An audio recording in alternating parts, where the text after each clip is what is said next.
Magandang hapon po muli mga kapatid, mga kaibigan.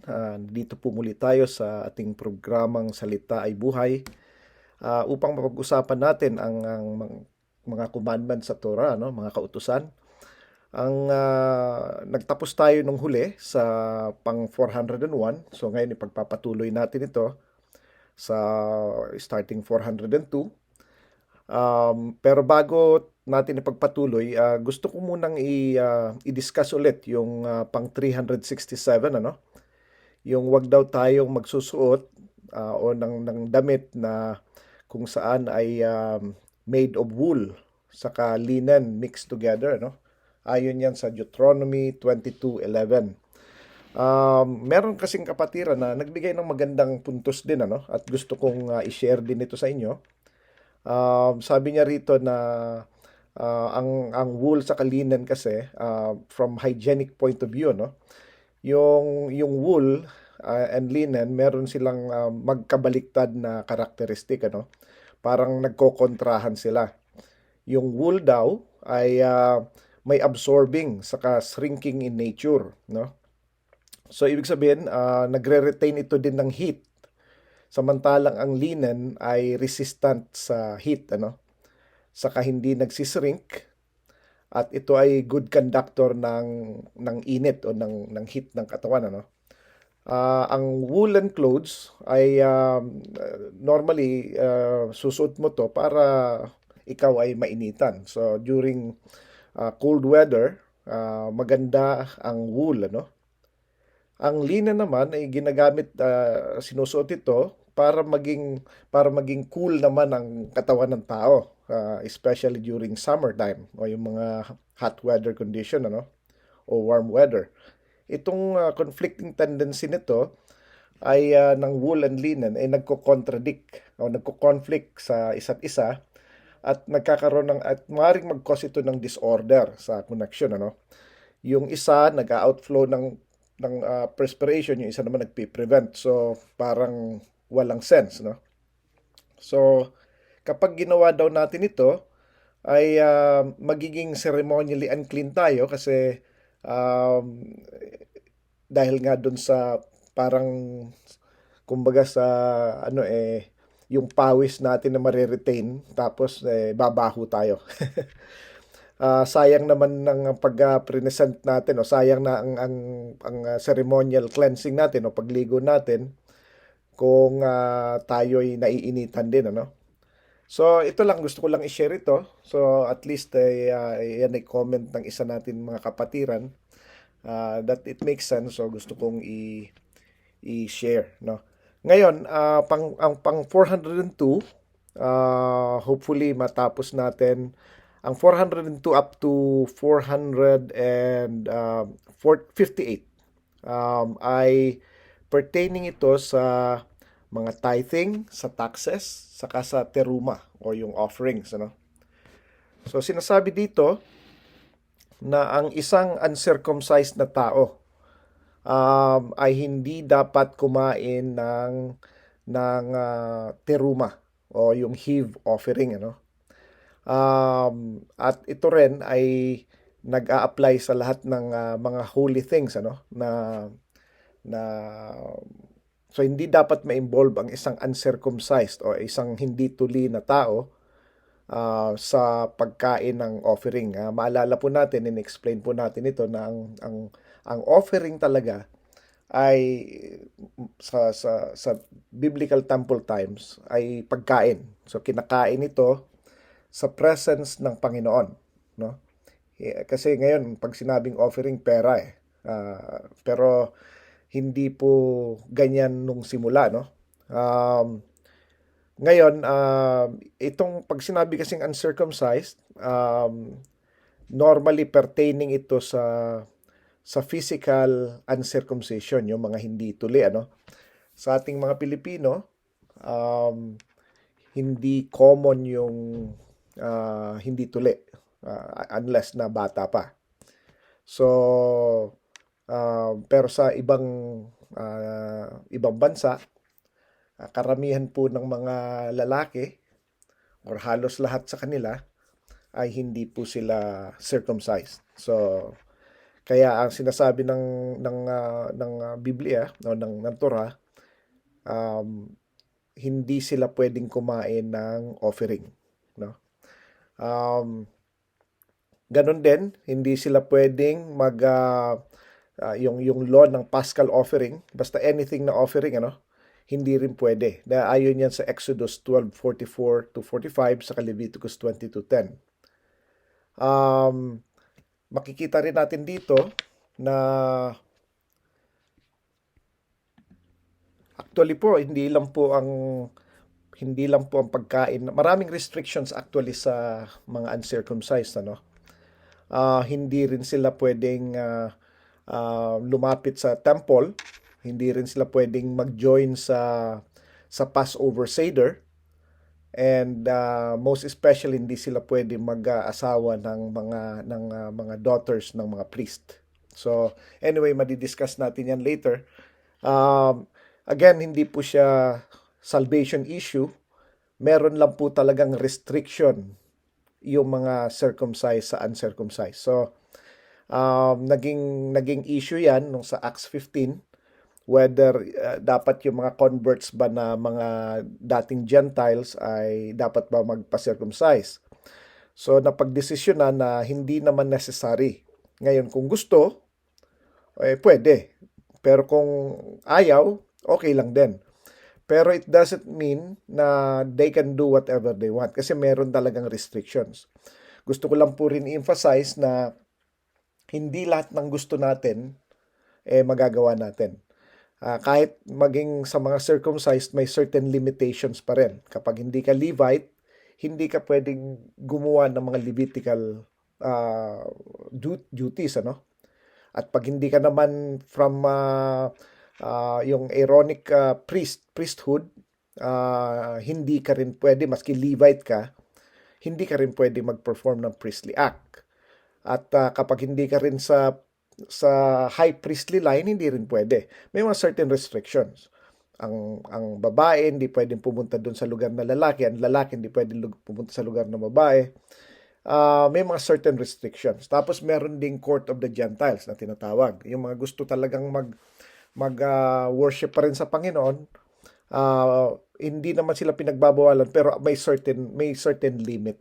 Meron lang silang hanggang doon lang. Hindi pwedeng kahit sino pwedeng pumunta. Meron pong order ang Panginoon na dapat sundin. Ang isang priest hindi basta-basta hindi pwedeng pumunta sa Holy of Holies. Ang Levite hindi pwedeng pumunta sa Court of the Priest. May mga ganon. So, wag po natin daramdamin o questionin bakit ganon. Kasi yan ang utos ng Panginoon. Hindi lahat ng gusto natin ay pwede. Meron lang certain limitations. Pero ang salvation po ay para sa lahat ng gustong magsisi. Pero yung duties, responsibilities, and privileges, depende po yan sa situation. Katulad din po yan sa spiritual gifting. Hindi naman po lahat dapat mag-preach. Hindi lahat may gift of prophecy. Hindi naman lahat may gift of giving or mercy or any kinds of spiritual gifts, gift of administration, ganon. Hindi lahat pwede maging elder, hindi pwedeng lahat maging deacon, hindi lahat pwede maging pastor, pero lahat pwedeng maligtas kung gusto. So ito po yung mga gusto kong i-emphasize, may mga certain restrictions na dapat nating sundin, ngayon ang pang 403, wag daw natin i-alter ang order ng pag-separate ng teruma sa kanang tithes, yung separation ay nasa order yan ng first fruit sa beginning, tapos then teruma, and then the first tithe, and then the second tithe. So Exodus 22:28. Hindi mo pwedeng pagbalik-balik na rin. Mauna yung tithe, tapos susundan ng teruma, tapos susundan ng second tithe bago first fruit. Hindi po ganon. May order po lahat, Kaya po dito nagkasala si Cain, si Cain, saka hindi siya sumunod. Ang nakalagay kasi sa Bible, nag-offering daw si Abel saka si Cain, tapos si Abel dahil siya'y shepherd, nag-offer siya ng kanyang ng firstling o yung kanyang yung animal na clean animal. It's believed na lamb siya, no? Tapos si Cain naman, dahil siya ay farmer, nagdala siya ng first fruit niya. Hindi naman yun ang requirement during that time. So, hindi tinanggap yung kay Cain. So, hindi po ito ang first offering nila, no? Hindi po itong first time na nilang ginawa. Matagal na nilang ginagawa ito at yung specific na ginawa nila na yon, nag-iba ang binago ni Cain ang sequence, no? Doon po kasi sa Hebrew nakalagay doon na hindi po sa English translation kasi medyo parang vague o hindi malinaw sa pero sa Hebrew very clear kung ano ang time period noon. Yun yung tinatawag na ang description doon ay parang Rosh Kodeshim ito'y yung beginning ng first month of the first year na ang offering talaga ay dapat ay um, burnt offering ng animal yung fruit of yung grain offering dapat yon binigay on the 16th of Nisan, hindi siya sa first, no? Kaya medyo lihis, kaya galit pa siya nagalit pa siya, sinabihan siya ng Panginoon, ba't ka ba nagagalit kung ginawa mo ba ang tama, bakit hindi ka ba tatanggapin, sabi niya. So, kaya minsan, mas maigi pang, kung mali lang din naman ang gagawin natin, o hindi natin susundin ng tama, mas maigi pa wag na lang tayo magbigay, kasi lalo lang magkakasala, no? Kung hindi natin ibibigay ang tamang handog, wag na lang nating ibigay, ayusin muna natin ang puso natin, para hindi tayo lalong magkasala. Sayang na yung bigay na hindi pa tinanggap, tapos nagagalit pa tayo tuloy, no? Kasi yung iba binibless, yung iba hindi. Yung maling nagbigay hindi nabibless, no? So, pero ito po ay dahil sa maling offering, no? Kaya dito sa Exodus 22:28 sinasabi rito na wag pagpapalit-palitin ang offering. Dapat may certain sequence, So ngayon, paano natin malalaman kung tama ang offering natin? Ito naman po gusto kong sabihin, unang-una, walang temple ngayon. So itong ganito ay medyo hindi pa applicable ngayon. In a sense. Pero again, yung mga first fruit, applicable siya in such a way na pag may mga prutas, for example, ang ginagawa ng either bunga or pananim or normally sa mga fruit trees, ganun yung unang sumibol na bunga, ang ginagawa ng mga ancient Jews, tinatalian na nila ng ribbon yon. Nakamark na yon kung alin ang mga bawat puno, bawat bunga, kung ano yung una nilang nakita na ito yung nauna. So nire-ribbon na nila yon. Tapos lahat yon kokolektahin nila yon, yun ang first fruit, no? Kokolektahin nila yon, tapos ipipresent. So paano natin gagawin yan sa practical na buhay natin ngayon? So since walang temple, ang ginagawa po natin diyan, binibigay po natin yan sa simbahan. Dalhin natin sa simbahan para i-share sa lahat. So i-offer natin sa Panginoon. Paano naman kung another way, kung ayaw mong dalhin sa simbahan, pwede mong, or wala kang access, hindi natin alam, pwede mo ring ibigay ito sa mga mahihirap. So mangyayari niyan, kakainin natin to sa harap ng Panginoon. Parang nagfe-fellowship, kakainin ng lahat. Ganon din sa simbahan. Ilalagay yun doon para kainin ng lahat. So, ganon ang ginagawa natin, hindi siya ganon kakomplikado. Kunwari, nagtanim ka ng kamatis. Ang unang bunga ng isang puno, nakita mo ito yung una, ito na una Kung hindi ka sigurado sa dalawa, mukhang magkamukha, yung isa lang pipiliin mo. So, bawat isang puno may isa. So, sa isang punong mangga, may punong mangga na may nakita ka, mukhang ito yung nauna kasi ito yung malaki. So, tatalian mo yun. Yun ang first fruit. So, laging merong nauuna siya. And then, yun ang kukolektahin natin. Yun ang ibibigay natin sa Panginoon. Ano? Ang pag binigay naman natin sa Panginoon, ibig sabihin nun, isi-share natin sa lahat.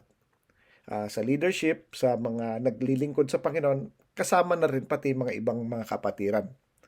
Ganon po ang ginagawa natin, ano? Hindi po siya pera, no? Ganon din sa mga ganon din yung napag-usapan natin yung last time napag-usapan natin yung unang anak na lalaki ng clean beast. Halimbawa, meron kang goat o meron kang kahit ano um, tawag dito sheep or baka or anything, ano. So, alam mo naman kung alin ang panganay na lalaki. Pag babae, hindi. Pag lalaki, yun. So, yun, ikakatayin natin yun. Of course, yung blood dapat na na, na ipalabas lahat, ano? Tapos, ililibing natin yan sa ground. Kasi yun ang usa. Hindi mo ipapaanod sa tubig. Dapat yun, ang blood ay dapat sa ground. Dapat ililibing yun sa ground, no? Ngayon, tapos, ito'y lulutuin natin. Tapos, isi-share ito sa lahat. Kakainin natin in front of, sa presence ng Panginoon. Ibig sabihin, ipapakita natin to sa Kanya. Parang may fellowship. So, ganun ang ginagawa. No? Ang pang 404, to give half a shekel daw every year to sanctuary, no?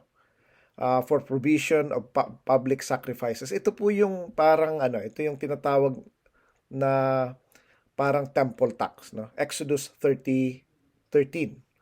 So, maliit na bagay lang naman yung half a shekel, ano? Kung hindi ako nagkakamali, parang ano lang yan eh. Parang less than $20. So, siguro kung sa peso, siguro wala pang less than 500 pesos. Per year yan, per year. So, bawat tao, ito lang po yung pera na offering actually na ano sa ancient times, ano. Except yung ano rin, yung redemption of the firstborn, iba rin yun, pera rin yun actually in silver coins, ano. Pero ito, yung half a shekel, sa pesos mga less than 500. O sabihin mo na 500 para sarado. More or less. Ganun, ano. Yun ay ibibigay natin per year. Pero ito, binibigay sa temple. Ngayon, ito na ngayon ang question kung valid pa siya ngayon. So, ang ginagawa naman ng iba, kung hindi ka makapunta sa temple, yung iba dinodonate sa Temple Institute. Yung iba naman, ino-offer sa congregation. Okay lang yon. Kasi ang usapan naman sa sanctuary. So, walang masama kung ibibigay natin ito sa simbahan, ano. Okay lang din. Although originally talaga dapat ito sa temple lang, ano. Exodus 30:13. Tapos ang pang 405, ang priest, yung Kohen, na unclean. Ang ibig sabihin, kapag ka nakatouch siya, nagiging unclean ang isang tao kapag nakatouch siya ng isang unclean o natouch siya ng isang unclean, or accidentally nakatouch siya ng anything na patay na animal or patay na insect, or nagkataon na nasa bubong siya ng isang may lamay. Mga ganun. Maraming ways, or na-touch siya ng isang babaeng merong period, or nakaupo siya o nakahawak siya sa isang nahawakan ng babaeng may period. So, unclean na siya. Pero hindi ibig sabihin na may kasalanan siya. Being unclean, ceremonially, hindi ibig sabihin na you're a sinner, no? Pero, pag unclean ka, tapos ginawa mo pa, katulad nito, hindi daw dapat kumain ng teruma ang isang unclean na priest. Ayon yan sa Leviticus 22:3 to 4. Um, Ngayon, tas kumain ka, alam mo nang unclean ka, di doon ka nagkasala. Pero again, wala tayong teruma ngayon dahil nga walang temple. Pero anything that is offered before the Lord is classified pa rin somehow as teruma. Katulad ng first fruit pag kinain yun, no? So dapat clean tayo. Paano ngayon yan? Hindi natin alam kung alin ang nahawakan, alin ang unclean, ano? Kaya nga careful ang mga tao nung araw. Kaya naiiwasan din ang pagkakasakit kasi hindi sila hawak ng hawak kung saan at kani-kanino, no? Hindi sila nanghahawak din ng babae kasi hindi mo alam kung meron siya o wala. So, at hindi ka rin papahawak sa babae, hindi mo kasi hindi. So nagkakaroon ng may respect. It goes with ano na rin yan, respeto na rin sa opposite sex, ano? Lalo ang iba, alam mo na, yung mga iba na nananching, ganun. So hindi dapat, no? So ang ginagawa natin diyan, siyempre hindi mo alam kung ano yung nahawakan, alin ang ano. So you limit yung hahawakan. Pero ganun pa man, ang ginagawa nila nung araw, pagdating nila ng bahay, maliligo yan sila, palit ng damit, or at the very least, naguhugas sila ng kamay, tapos before sundown, nagpapalit sila ng damit, naliligo sila. So, nagiging clean na ulit sila. So, in that way, wala kang yung doubt o yung benefit of a doubt na ikaw ay naging unclean, ano? Kasi ang ano lang naman sa pagiging unclean is kung nakaano ka, nakahawak ka, kaya inaalis mo ang ano mo ang sapatos, ang tsinelas, hindi mo pinapasok sa loob, tapos nag-washing sila ng feet, nag-washing sila ng hands. So mukhang masyadong maraming seremonya, pero ngayong pandemic, mukhang it makes sense. So nagiging sensible ang ancient rituals. Kaya sila nung araw, hindi sila nagkakasakit kasi very careful sila sa mga ganito, no? So going back dun sa 405, ang priest daw na unclean, hindi dapat kumain. So, ito yung mga commandment na maybe hindi valid sa atin dahil hindi tayo priest. Pero in an extended form, valid din sa atin kung kakain tayo ng offering na binigay ng kapatiran. Kaya ito, gusto kong emphasize ito, ano? Maraming mga kapatiran na mabubuti ang puso. Hindi nila alam, natutuwa lang sila, nagdadala sila ng mga prutas galing sa kanilang pananim, ano. Maring hindi eksaktong first fruit yung nadala nila, pero in their innocence, yung hindi nila alam, unknowingly, somehow they are keeping the commandments of God. They are keeping the Torah kasi nagdadala sila ng pagkain para sa lahat. Nagluluto sila, tapos isi-share nila dahil ando dun yung kabutihan ng puso nila. Natutuwa lang sila. Pero actually, yung katuwaan ng puso nila na yun ay in obedience. Na hindi nila napapansin, sila pala'y sumusunod na sa kautusan ng Torah. So, kaya minsan susundin natin yung kagandahan ng puso natin minsan along the way, hindi natin napapansin, yung kabutihan ng puso natin ay pagsunod din pala sa mga commandments ng Torah. So, we give them that, ano, yung mga kapatiran natin na talagang may pusong mapagbigay. So, pinapakain nila yung mga tao, yung pagkain na dala nila, ito po ay holy. Ito po ay banal, ano? Dahil ito'y actually handog nila ito sa Panginoon. Ngayon, kung ikaw ay unclean, by the way, ganito, no? Hindi porke ceremonially unclean ka, ikaw ay makasalanan. Kung ikaw ay may kasalanan. Pero pag ikaw ay may kasalanan, automatic unclean ka. So, gusto ko lang po emphasize yan, no? Kasi baka malito tayo. Ang isang taong naging unclean, naging ceremonially unclean, does not mean na makasalanan siya o may kasalanan siya o nagkasala siya. Nagkakasala lang po siya kapag alam niyang unclean siya, tapos kumain pa rin siya ng holy offerings, no? Pero being unclean, hindi po siya nagkasala by itself. Ngayon, yung tao naman na makasalanan o alam niyang may kasalanan siya, may guilt siya sa puso niya or whatever, may ginawa siya, automatic po yun, unclean siya. Automatic na yun. Hindi siya clean. Dahil hindi malinis ang puso niya. So, everybody nagkakasala naman. Kaya ang sabi nga ng Panginoon, pagka meron tayong kasalanan, ay ayusin kaagad natin. No? Wag na natin patagalin. Kasi kino-convict naman tayo ng banal na espiritu. Sinasabi sa atin kung may kasalanan tayo, wala.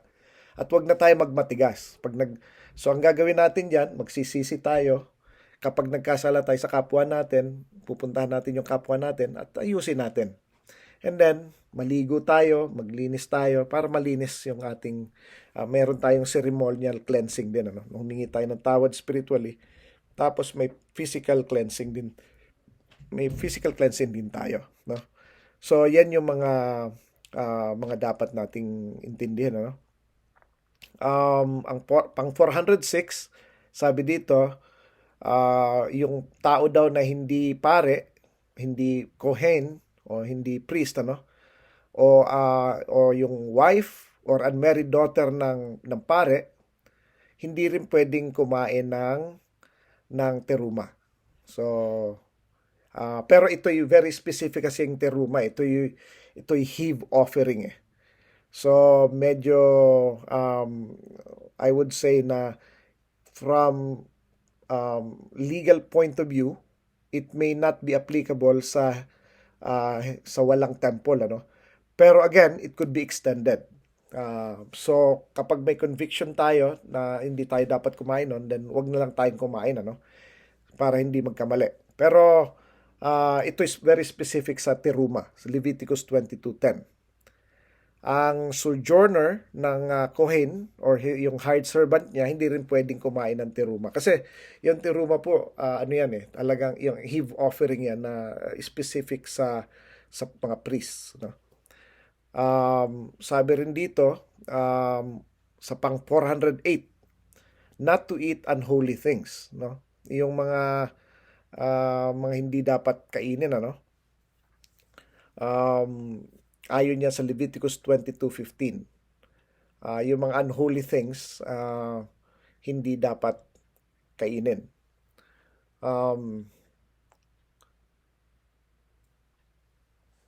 For example, ano bang mga unholy things?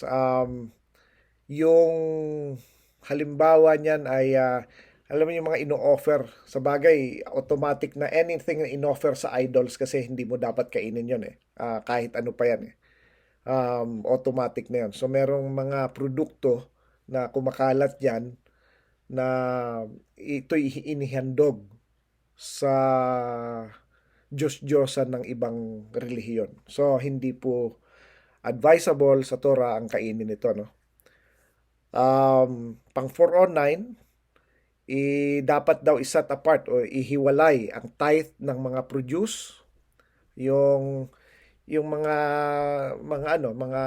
yung mga ani, 1/10 daw ng mga na-produce after mong makuha na yung teruma, yung first fruit. Kaya mauna yung first fruit, tapos yung kasunod, yung 1/10 nun, yung 10 nung mga na-produce mo. Kunwari, kung maalala natin, dapat may sequence, di ba? So, ang puno mo, bumubunga, may nakita kang unang bunga, nakaribo na yon. Bawat puno may isa. So, yun ang first fruit. Tapos, kung may 10 puno ka, tapos naka-produce ka ng say 100 kaing, yung 10 kaing doon, yun ay tithe mo. Yan ang again sa pagkain nito, no? Ngayon, anong gagawin naman natin do sa tithe na yan? Again, ang tithing talaga by technicality, dapat sa temple lang siya, no?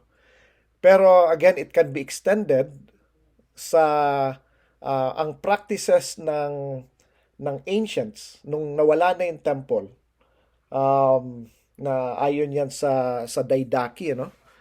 Ito daw ay ibibigay mo sa mga lingkod ng Panginoon, una. Pangalawa, sa mga nangangailangan, sa mga fatherless, sa mga widowed, sa mga poor. So hati-hati. Hindi mo lahat ibibigay sa lingkod ng Panginoon. Tapos siya, ang dami niya, tapos yung iba walang makain. Hindi po ganoon, ano? So, nasa atin po paano natin i-distribute din. Ang ginagawa ng iba, binibigay na lahat sa simbahan, bahala na simbahan. Um, kung yan ang policy, hindi ko po kontrahin yan, pero ang gusto ko pong sabihin ay yung ancient times, hindi po ganun ang ginagawa. No? Nung ancient times, I'm talking about yung mga early congregation after ng destruction ng temple. Ang ginagawa nila ay nag-allocate sila, may portion sa mga lingkod ng Panginoon, tapos nag-allocate din sila sa mga mahihirap, sa mga walang-wala, sa mga mga fatherless, mga ganun, ano. So sila ang nag-allocate. Kasi po, gusto ko pong emphasize ito, no, na balang araw, sabi ng Panginoon, sa Matthew 25:31 to 46, ano, sabi niya, darating ang panahon na kung saan ang mga ah, ang Panginoon natin, ano, si Yeshua ay ah, siya ay magiging hari, at sa judgment ihihiwalay niya ang mga um, ang mga sheep niya sa mga goats, ano. Ngayon yung nasa kanan niya, yung mga sheep, sabi niya, pumasok kayo sa kaharian ng aking ama, sapagkat nung ako'y nagugutom, pinakain niyo ako.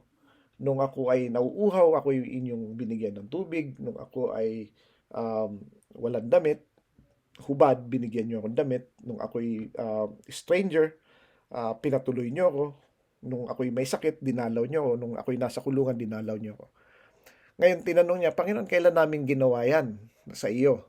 Sabi niya, ginawa niyo ito sa akin nung ginawa niyo ito sa mga kapatid ko, pertaining sa mga tao. So, obligated po tayo na magbigay sa mga nangangailangan. Kapag po binigay natin lahat sa simbahan, ano, hindi naman po niya sinabi na um, dahil kayo ay nagbigay sa simbahan, kayo ay makakapasok sa aking kaharian. Hindi ganoon, ano. Although hindi ko naman sinasabing huwag kayong magbigay, kasi dapat tinutulungan natin ang ating mga simbahan, kasi diyan din tayo nagkumukuha ng feeding. Ang sinasabi ko lang po, yung proper allocation. Kasi um, tayo mismo ay i-judge din. Kung wala na tayong budget doon dahil binigay na natin lahat, then we have a problem. Ngayon, kung sasabihin naman, dapat yung 10% sa simbahan tapos magbigay ka pa. Minsan, okay din yon kung gusto mo gano'n, ano? Kung marami kang budget, okay lang. Pero make sure na hindi natin nakakalimutan ang magbigay sa mga mahihirap, kasi malaki ang responsibility natin. We are expected to help out people. Kaya doon maging careful, ano. So, pero sa ancient times talaga, ina-allocate yan, naka-allocate yan sa mga lingkod, naka-allocate sa mga mahihirap, naka-allocate sa mga widowed, mga matatanda, mga fatherless, mga ganon. So, responsibility natin 'yon, no? Ngayon, ang bawat simbahan may kanya-kanyang responsibility pa sila on top of that, ano? So, kung mag-shortcut tayo, nasa sa inyo po 'yan, ano? Basta ako sinishare ko po kung ano yung nasa Torah, at ano po ang practices ng mga ancients, no? Um, Ngayon, ang next dito ay uh, pang ano na tayo, pang 407, ano? Ang sojourner o yung hard servant hindi dapat din kumain ng teruma, Leviticus 22:10. Ang um, 408, nabanggit na natin to, unholy things, ano, mga hindi dapat kainin. Ang 409 na set apart na mga produce, yung 10% dapat na ibigay sa mga Levites, saka sa mga nangangailangan din, ano. Tapos ang 410, yung tithe ng cattle, Leviticus 27:32. Ganon din, ano. Um, Tapos so technically, pag napapansin natin dito, lahat ng mga tithing dito ay puro pagkain. Puro pagkain, either from the farm, I mean yung mga produce or mga cattle, no? Maliban po doon sa yung temple tax saka yung redemption of the firstborn, yun ang pera, no? Tapos sinasabi rito, pang 411, wag daw natin ibibenta yung tithe of the herd, no? Leviticus 27:32 to 33. Kaya hindi dapat pera, kasi sasabihin ibibenta tapos ibibigay yung pera. So hindi po ganoon, ano. Meron pong ang offering talaga ay dapat ano, yung kung ano yung meron ka. Ngayon, kung gusto mo magbigay ng pera, that's on top of the offering pa, kung gusto mo, no. Walang pumipigil sa isang taong may magandang loob na gusto magbigay ng pera. Hindi po natin dinidiscourage yan, pero meron pong mga expectations, ano. Kung wari ikaw ay isang landowner at meron ka mga pananim, you're expected to give yung tithe mo in form of yung produce, hindi yung pinagbentahan mo tapos yun ang binenta mo lahat. Kunwari nakakuha ka ng 100 kabang bigas, binenta mo lahat, tapos yung 10% nun, yun na ibinigay mo. Hindi po ganon. Tapos yung ano naman, yung ibinigay, kunwari, binigay mo lahat sa isang simbahan. Yung 10 na kaban, sabihin na lang natin, ayon sa Torah, hindi mo pwedeng ibenta yon. Yun ay kakainin. Kakainin doon. So, hindi pwedeng ibenta para maging pambayad ng renta. Hindi po ganun yun. Kaya ang nangyayari dyan, the whole purpose po niyan ay para makakain lahat. Dahil pagkain ito, hindi mo pwedeng ibenta. Labag po sa Torah, ang ibibenta ang isang tithe. Hindi po pwede yun. So, ang gagawin po natin dyan, sobrang dami na ng pagkain doon. Marami nagbigay dahil ang isang simbahan, halimbawa, maraming landowner, maraming farmers. So, puno na yung kanyang, puno na ang lalagyanan, ano. So, ang gagawin po dyan, dapat gagawin ng simbahan ay dapat ipamigay sa mga mahihirap. Ganun po, hindi po pwedeng ibenta. Pinagbabawal po yan ng Torah. So, hindi mo pwedeng ibenta ang tithe, no? So, reminder lang po. Again, walang namimwersa na kung anong gagawin ninyo. Sasabihin, ito, may pangangailangan din ito or pangsweldo, beyond me na po yan. Kasi very clear po sa Bible na hindi dapat ibenta ang tithe, yung mga na-tithe, no? Sabi din dito sa pang 413, ano, not to eat the second tithe of cereals outside Jerusalem. So, Deuteronomy 12:17. Again, ito ay specific na commandment sa Jerusalem. So, since wala tayo doon, I would say baka exempted tayo rito. Pero dapat alam pa rin natin ito na yung second tithe na yon dapat hindi mo kakainin sa Jerusalem. Kaya ang nangyayari rito, yung mga Levites nung araw, ng mga nasa malalayong lugar within Israel, dinadala talaga nila yung tithe sa Jerusalem. Tapos doon nila kinakain. Kasi ganun po talaga ang concept ng tithing. Yung tithe, dadalhin yan doon ng mga Levites. Ibibigay mo sa Levite, pero yung Levite dadalhin niya sa Jerusalem. Kaya po yung Malakay, yung sa Malakay chapter 3, yung sinasabi rito na nagnanakaw, why are you stealing from me? Sabi ng Panginoon, ba't niyo ako ninanakawan? Tapos sabi niya, wala naman kami ninanakaw. Sabi niya, sumagot ang mga tao. Tapos sabi ng Panginoon, yung pagkuha niyo ng mga tithes and offerings ko, hindi ba pagnanakaw yun? So, ang pertaining po dito, hindi lang po ito sa mga taong hindi nagbibigay ng tithes, ano? Ito rin po ay pertaining actually specifically sa mga Levites and priests na kung saan nirimit sa kanila ang mga tithes ng mga tao at hindi nila rin nirimit sa Jerusalem. So kaya very careful po tayo. Hindi lang po ito accusation sa mga hindi nagbigay ng tithes. Sasabihin, oh, hindi ka nagbigay ng tithes, sa'yo ito. O ando doon na yon. Pero ang usapan kasi doon sa Malakay is actually pertaining sa mga priests and Levites.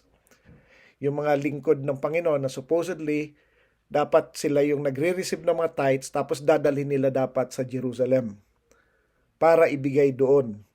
May portion din sila, kukuha sila ng portion nila, pero dapat dadalhin din nila yung bulk na yon sa Jerusalem. So, doon nagkakatalo.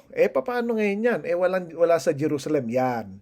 Yan ang isang problema ngayon ng mga alagad, ano? Malaki rin ang magiging responsibility kung ano dapat ang gagawin diyan. Ngayon, going back sa ancient text, kung anong ginagawa nila nung araw, ano bang ginagawa nila nung araw? So, yun. Binibigay nila ito sa mga mahihirap, binibigay nila ito sa mga nangangailangan, yung portion na yon, no?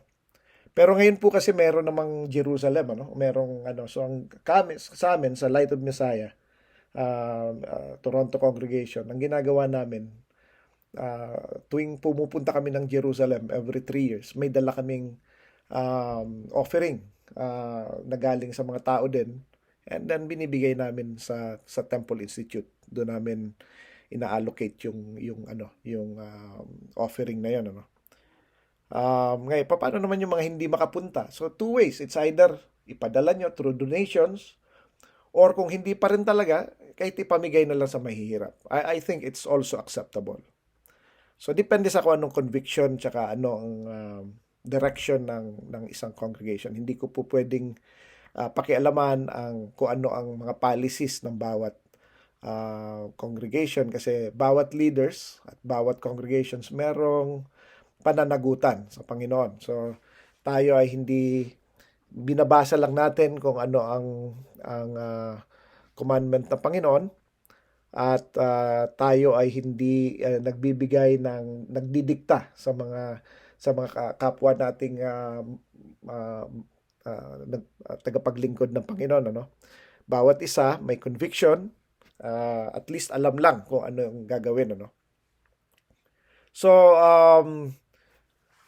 ganun din hindi lang po ang second tithe, kundi ganun din yung oil, yung tithe sa oil. Hindi rin dapat gamitin sa outside ng Jerusalem, Deuteronomy 12:17, ano. It's very interesting kasi nga sa Didache, which is an ancient text din, ang mga ancient ginagawa nila, kapag daw nagbukas sila ng oil nila, nag-allocate sila ng portion na yon na binibigay nila sa congregation. So, pagkain talaga ang binibigay. So, kaya kung bawat isa magdadala ng oil magdadala ng pagkain, may nagdadala ng oil, may nagdadala sa loob ng simbahan, walang magugutom. Kaya sabi ng Panginoon, bring all your tithes and offerings that my house will be full ng food, ano. So, para doon ang mga tao kakain, yung mga nangangailangan. Doon pantay-pantay, walang mayaman, walang mahirap. Lahat nakakakain. So, doon kumakain ng mga tao. Kaya sa temple system, yung mga mahirap, laging busog kasi kahit mahirap sila, hindi sila nagugutom kasi mga nagsasacrifice, they share. They share with people. Nagsisharing ang mga tao, no. So, Yun ang mga ano, no? Yun ang mga gawain ng mga nung araw, ano? Tapos, ang pang 416, sabi dito, do not forsake the Levites, Deuteronomy 12:19, ano? Tapos yung kanilang mga dues para sa kanila, mga regalo, ah, para sila ay mag-rejoice every festival. Actually, during appointed times. So, pwede sila kasi dala-dala nila yung mga offering na yon sa papuntang Israel. Para naman may baon sila, meron silang pangdalang pang-offer, ano? So masaya sila dahil may pagkain. Pero ang limited dito sa kung ano yung kayang kainin lang ng tao, no? So hindi siya pera, hindi niya ito ikayayaman, pero again, ito is pertaining to sa mga Levites na sa temple system, pero it can be extended din sa mga lingkod ng Panginoon, ano? So merong limitations, meron ding by extensions, no? Um, Dapat ah, hindi daw natin nagugutuman ang mga lingkod ng Panginoon. Saka dapat natin pakakainin din sila. Kasi the laborer deserves their wages. Pero yung wages na sinasabi dito, hindi yung sweldo, kundi more on pagkain. So, anyway, yan po ang mga practices, ano, sa ancient times. So, dito muli mo nating puputulin. Nagtapos po tayo sa 416. So, na-discuss po natin from 402 to 416. At nawa ay nagkaroon tayo ng konting kalinawan sa mga kautusan ng Panginoon sa portion na ito. Shalom.